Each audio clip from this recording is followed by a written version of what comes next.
다윗의 인생을 살펴보면 온통 하나님의 은혜로 점철된 것 같습니다. 목동 시절에 아버지 양을 지키다가 사자나 곰이 와서 양떼를 물고 가면 사자와 곰에게 덤벼들어서 입을 찢고 양을 건져냈다 그랬어요. 얼마나 위험천만한 일입니까? 하나님이 그때도 지켜주셨어요. 골리앗 앞에 나가서 싸울 때도 하나님이 다윗과 함께 하셨어요.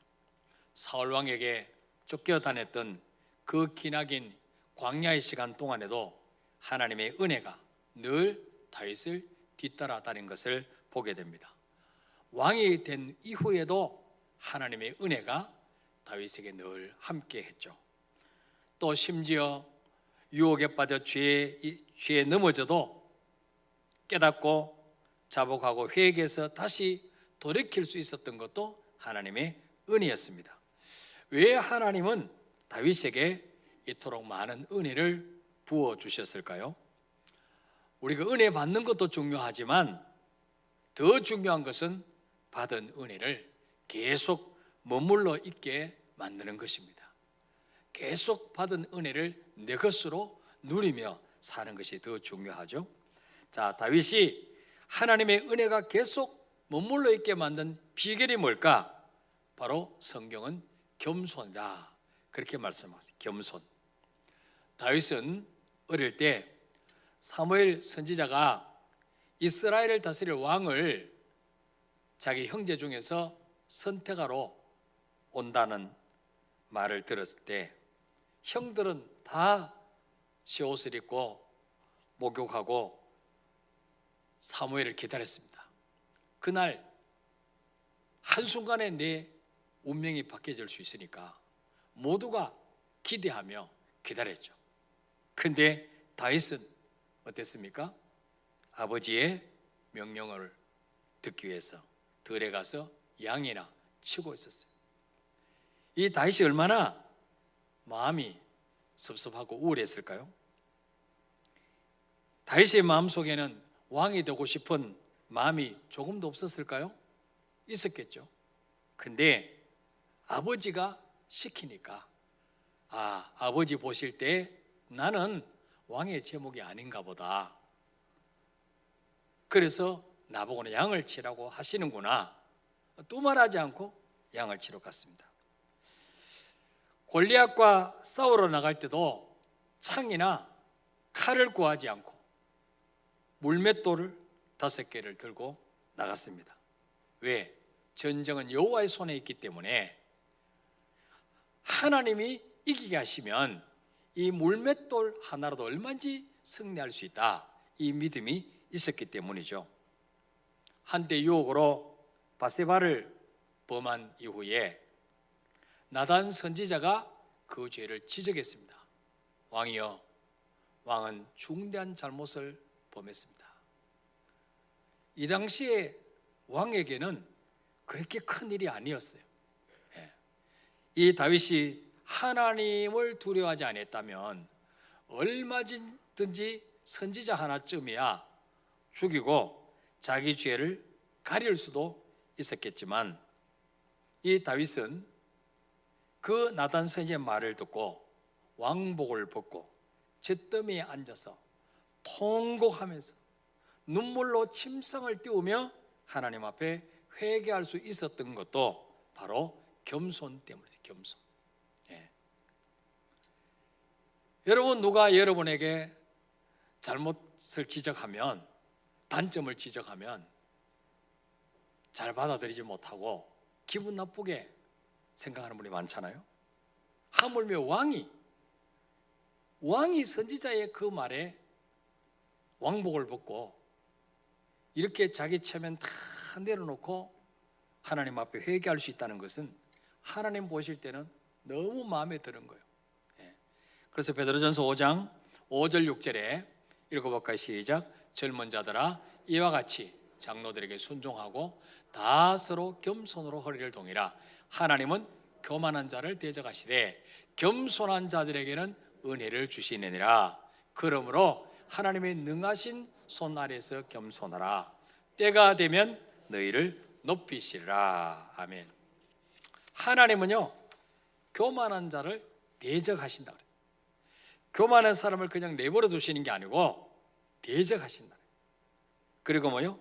겸손한 자에게 은혜를 베푸신다. 예.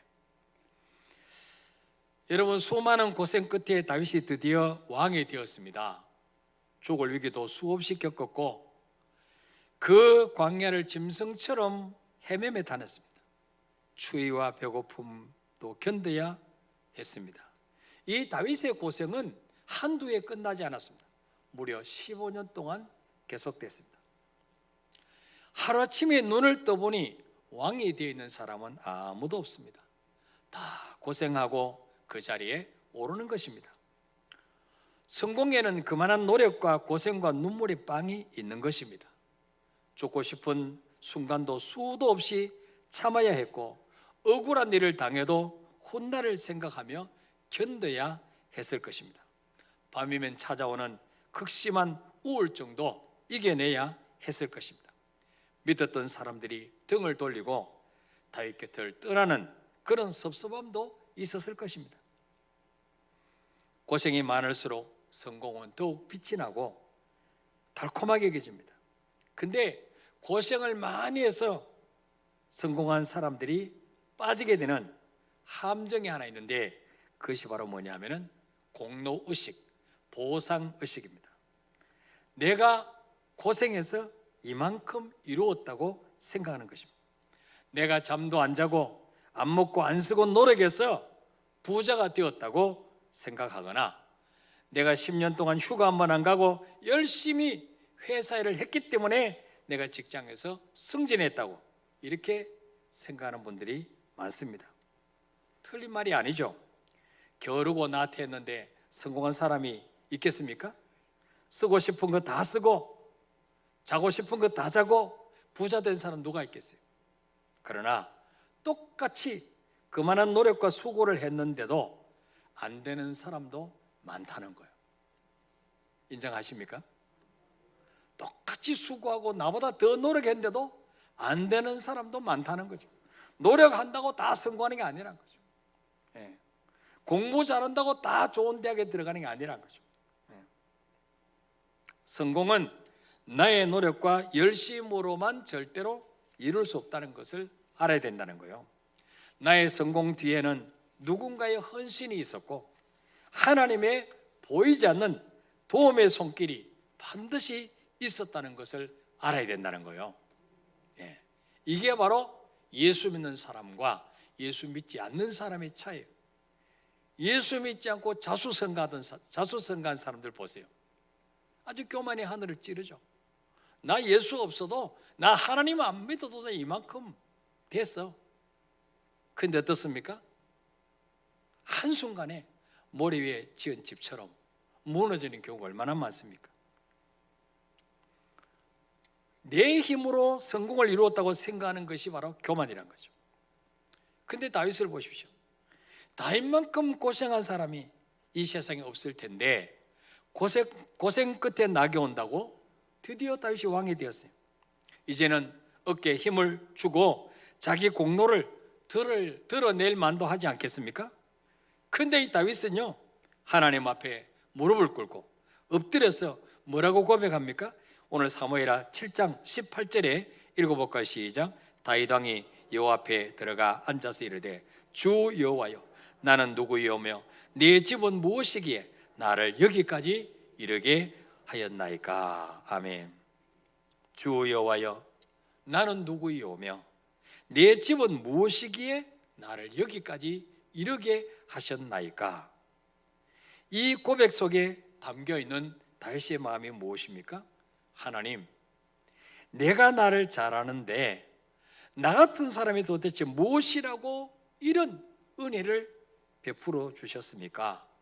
하면서 왕의 자리에 올라가서도 하나님 앞에 겸손함을 잃지 않았다는 것입니다. 대부분 고난당할 때는 늘 주님 바라봅니다. 은혜를 사모합니다. 그래서 믿음이 강해질 수 있습니다. 그러나 우리 인생이 언제 넘어지느냐? 좀 살만해지면, 좀 형편이 좋아지면, 이제는 하나님이 안 도와주셔도 살 것 같은 착각이 들 때, 그때 바로 인생의 위기가 찾아오는 거예요. 예. 다윗은 왕이 된 이후에도 겸손하게 주님 곁을 떠나지 않으므로 평생 여호와의 인자심과 선하심이 그의 뒤를 따라다닌 것을 보게 됩니다. 비록 한 구절이지만 이 구절 안에는 다윗이 하나님의 은혜를 지속적으로 받을 수밖에 없는 이유가 담겨 있습니다. 여러분, 다윗의 인생이 온통 하나님의 은혜로 점철된 이유가 무엇일까요? 첫째로 따라해 볼까요? 성공한 후에도 하나님을 잊지 않고 하나님께 나아가는 사람이었다. 자, 오늘 사무엘하 7장 18절 다시 한번 읽어볼까요? 시작. 다윗 왕이 여호와 앞에 들어가 앉아서 이르되 주 여호와여, 나는 누구이오며 네 집은 무엇이기에 나를 여기까지 이르게 하셨나이까. 아멘. 다윗 왕이 여호와 앞에 들어가 앉아서 이르되, 여러분, 다윗의 복받는 비결이 여기에 들어있습니다. 사울 왕에게 쫓겨다닐 때는 무시로 하나님을 바라볼 수밖에 없었습니다. 그러나 이제는 한 나라를 책임지고 호령하는 왕이 되었습니다. 더군다나 사무엘하 7장 1절에 보면 여호와께서 주의 모든 원수를 무찌르사 왕으로 궁에 편안히 살게 하신 때에 그렇습니다. 왕이 되기 전에는 사울왕이 자기를 죽이려고 군사 4,000명을 이끌고 늘 쫓아다녔어요.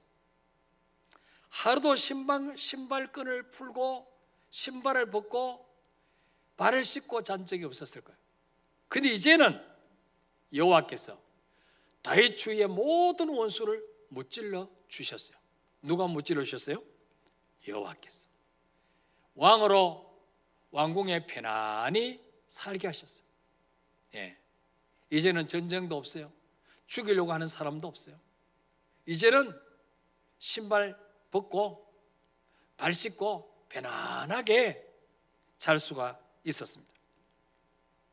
근데 이때 많은 분들이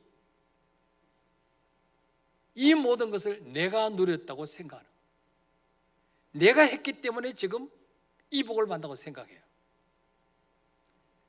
그래서 이제부터는 하나님이 안 도와주셔도 살 것처럼 느껴지게 되죠. 그런데 이 다윗의 위대한 점이 뭐냐? 이런 태평성대 시기에도 다윗은 여호와 앞에 들어가 앉아서, 18절에 보니까 여호와 앞에 들어가서 앉아서 그렇습니다. 자, 여기서 앉아서라는 말은요, 이 구약은 히브리어로 써졌는데 히브리어로 야샤브라는 동사가 써졌어요. 야샤브. 무슨 뜻이냐? 오래 머물러 앉아있다. 그 말, 오래 머물러 앉아있다. 여러분, 다윗이 왕이 되고 난 후에 얼마나 바쁘겠어요?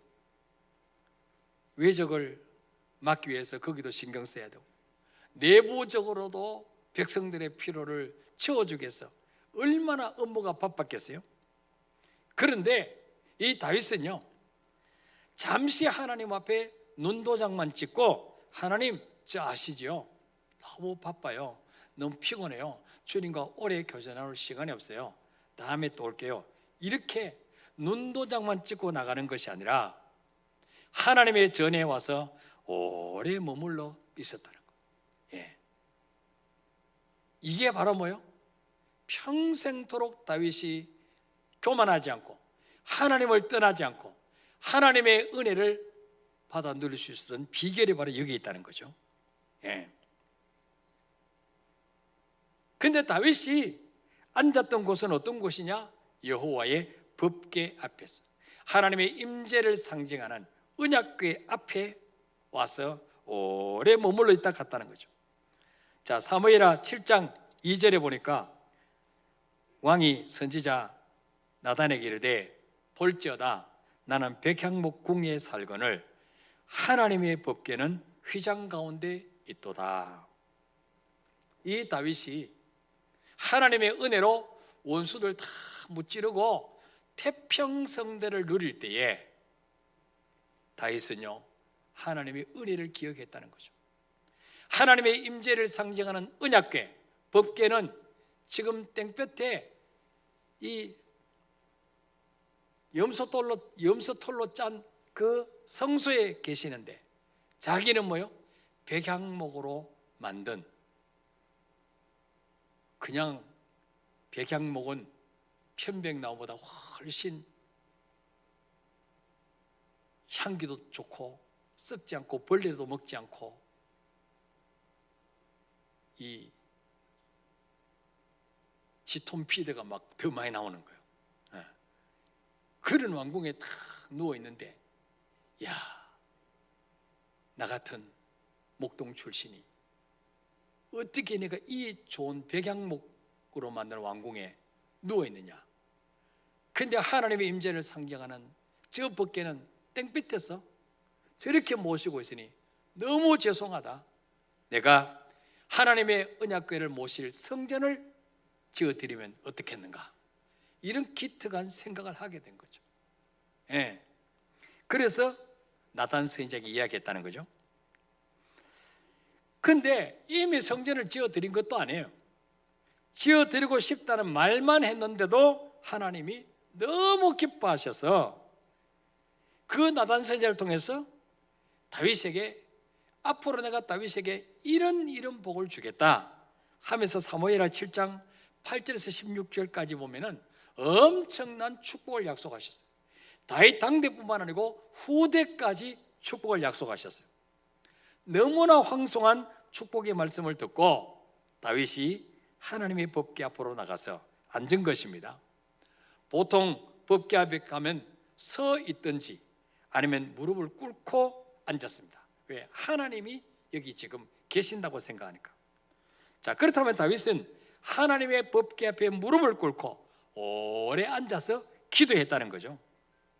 다윗은 왕이 되었다고 교만하거나 의시되지 않고 가장 먼저 한 일이 뭐냐?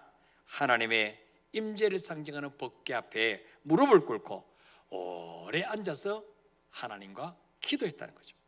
하나님, 내가 무엇이기에 이런 자리를 허락해 주셨습니까? 하지만 나의 왕은 하나님 오직 당신밖에 없습니다. 다윗이 가장 많이 한 일은 여호와 앞에 들어가서 무릎 꿇는 일이었다는 거죠. 이런 다윗에게 어떻게 하나님이 은혜를 베풀지 않을 수가 있겠냐고 말이에요. 오늘날 여러분, 우리 삶을 한번 돌아보세요. 힘들고 어려울 때, 삶이 팍팍할 때는 늘 교회 와서 기도하고 은혜 달라 그러고 복 달라 그랬는데, 좀 살만해지고 지위가 올라가고 환경이 좋아질 때 하나님께 점점 기도하는 시간이 줄어들고 하나님 만나는 시간이 줄어들고 그냥 얼굴만 눈도장만 찍고 가는 경우가 없었는지 우리 한번 돌아보시길 바랍니다. 여러분, 하나님께 많이 무릎 꿇을수록 사람 앞에 무릎 꿇지 않아도 되도록 하나님이 책임지실 줄 믿습니다. 따라합시다. 하나님께 많이 무릎 꿇을수록 사람 앞에는 무릎 꿇지 않아도 되도록 하나님이 책임지신다. 믿습니까? 틀림없는 사실이에요. 하나님 앞에 무릎 꿇지 않을수록 사람 앞에 무릎 꿇을 일이 많이 생겨요. 두 번째로 왜 하나님은 다윗에게 따라다니면서 은혜를 부어주셨을까요?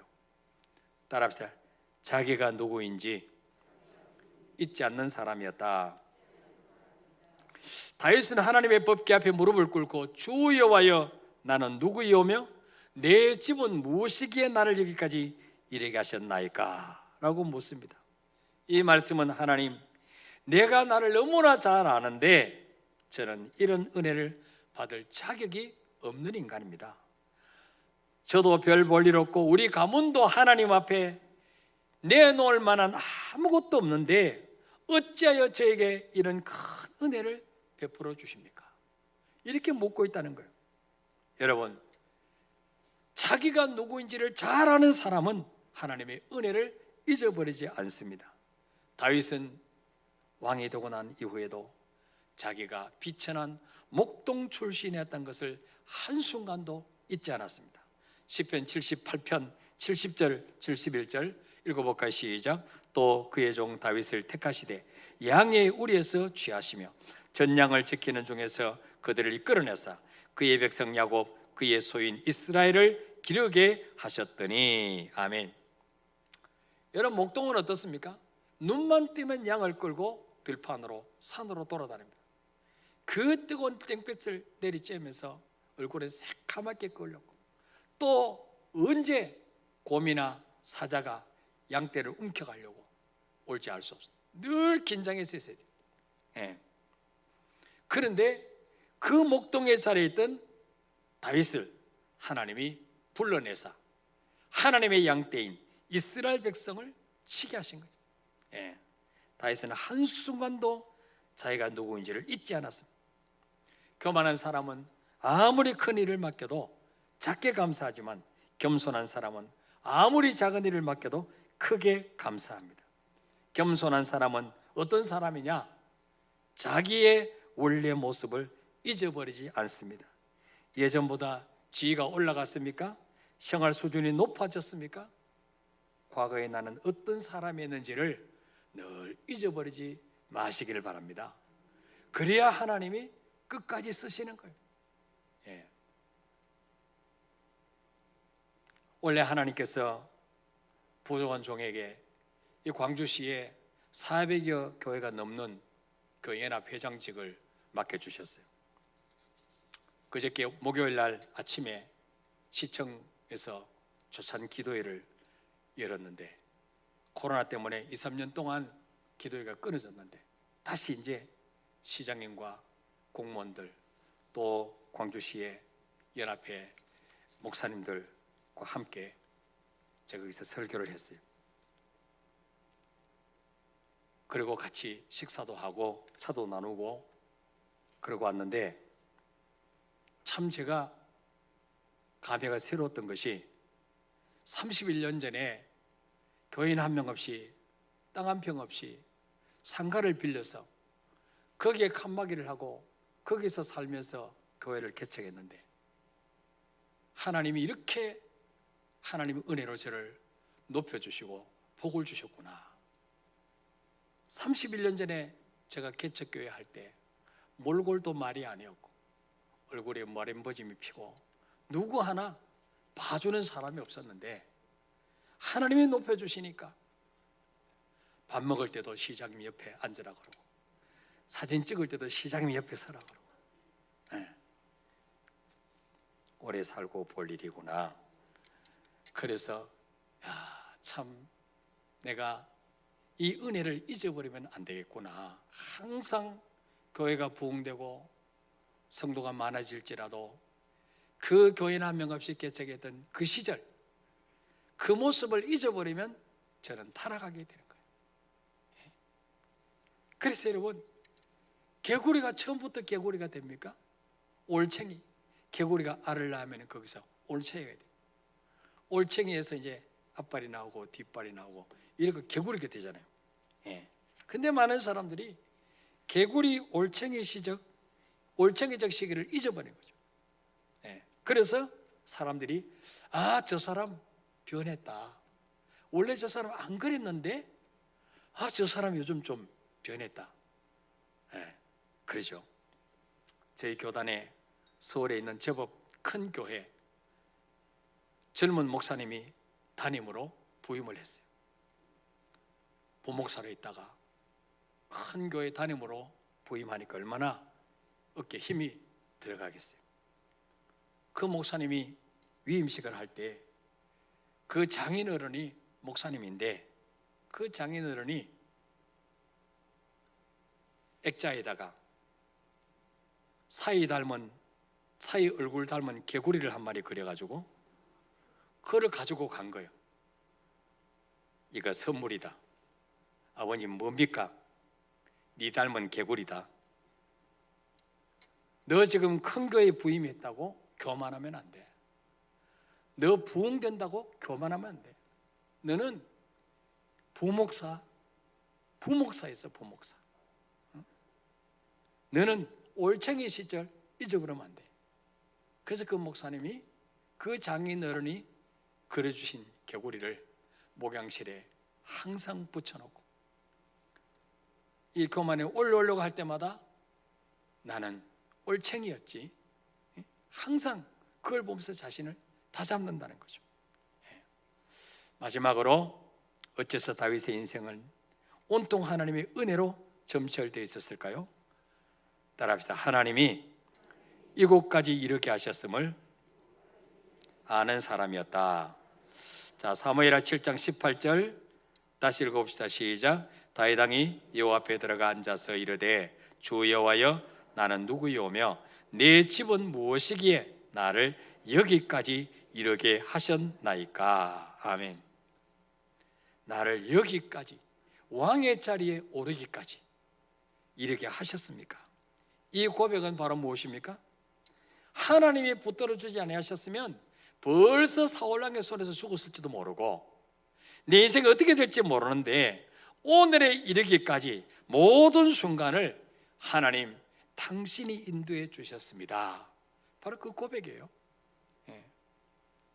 최근에 은혜라는 찬양을 많이 부르죠. 아까도 우리가 찬양을 불렀는데, 우리 한번 불러볼까요? 내가 노려왔던 모든 것들이, 내가 지나왔던 모든 시간이, 내가 걸어왔던 모든 순간이 당연한 것 아니라 은혜였소. 내가 이 땅에 태어 사는 것, 어린아이 시절과 지금까지 숨을 쉬며 꿈을 꾸는 삶, 당연한 것 아니라 은혜였소. 모든 것이 은혜, 은혜, 은혜, 한없는 은혜. 내 삶에 당연한 건 하나도 없었던 것은 모든 것이 은혜, 은혜였소. 아멘. 다윗은 지금까지 내가 걸었던 모든 순간이 당연한 것이 아니라 하나님의 은혜였다고 고백하고 있어요. 나를 이곳까지 이르게 하신 분도 하나님이라고 고백하고 있어요. 여러분도 동의하십니까? 지금 여러분이 어떤 자리에 있든지, 어떤 집에 살든지, 어떤 지위에 있든지 그 모든 길을 인도하신 분은 하나님의 은혜이지 당연한 것이 아니에요. 내가 잘나서 누리고 있는 게 아니에요. 이 하나님의 은혜를 잊어버리는 순간부터 내 인생은 곤두박질기 시작합니다. 제가 늘 말씀드리지만 우리 인간은요, 이 잘 깨어지는 질그릇 같아요. 질그릇. 이 질그릇인데 우리가 귀한 것은 질그릇 속에 보배 대신 예수님을 모셨기 때문에 하나 우리를 귀하게 보시는 거지.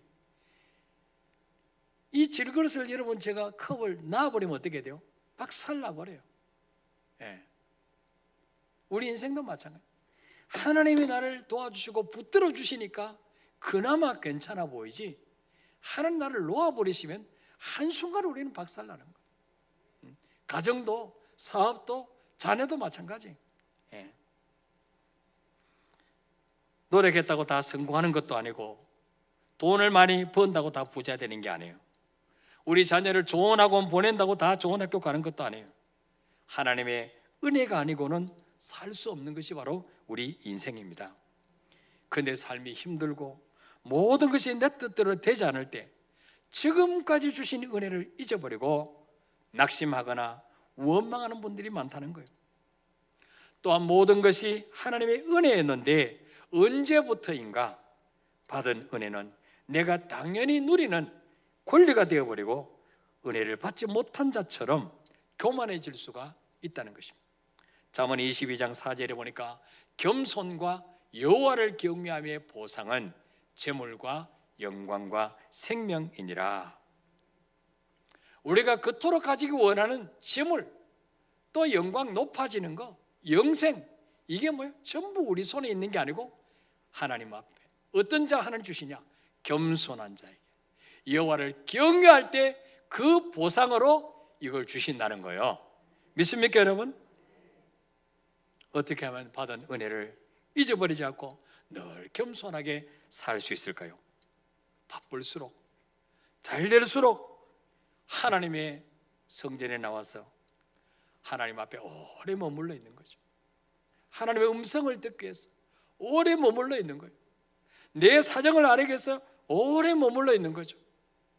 날마다 은혜의 보호자 앞에 자주 나와서 엎드릴 때 지금까지 주신 은혜를 끝까지 유지하며 살게 되는 다윗 같은 복을 주실 줄 믿습니다. 우리 찬양하고 기도하겠습니다.